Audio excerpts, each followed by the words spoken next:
Professor, a gente até estava falando, né, uma semana marcada pelo acordo, ou sinais de acordo entre China e Estados Unidos. Mesmo assim, o clima ainda segue um pouco conturbado, né, porque houve esse entendimento inicial, mas ainda algumas tarifas podendo ser implementadas, algumas questões principalmente relativas à inteligência artificial, a chips e a terras raras também sendo colocadas ali como pontos sensíveis. Queria entender um pouco da sua percepção, professor, desses sinais, né? Se a gente está muito perto de algum tipo de acordo até um pouco mais firme entre as duas nações e se efetivamente o diálogo, a diplomacia está sendo colocada sobre a mesa para chegarmos aí a um denominador comum entre as nações.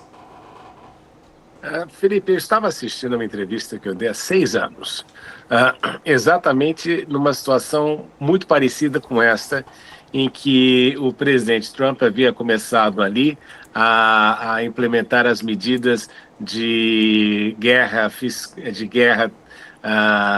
aduaneira, não é? Contra a China na ocasião. E exatamente foi feito uma repetição agora daquilo que aconteceu no passado.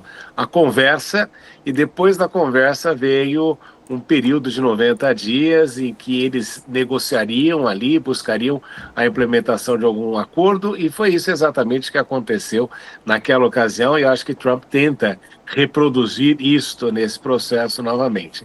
Mas ficou claro, acho que 3 coisas aí a gente pode dizer que ficaram muito claras. Em primeiro lugar, que a China, ao manter a sua posição, ela conseguiu fazer com que o governo norte-americano compreendesse que a China não é vassala, numa relação de suzerania e vassalagem, a China não é vassala e vai ter aí a capacidade de resistir a qualquer medida que Donald Trump busque, justamente para tentar manter aí ou conter a China durante esse processo. Eu acho que essa é a primeira lição importante.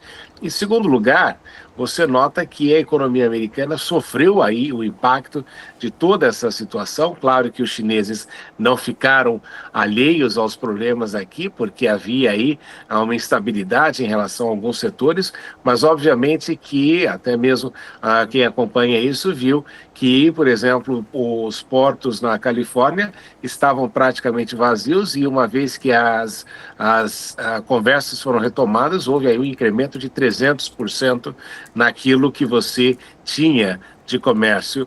Então, isso foi importante porque muita gente, mesmo nos Estados Unidos, estava já sofrendo as consequências destas medidas comerciais, deste tarifaço do presidente Trump.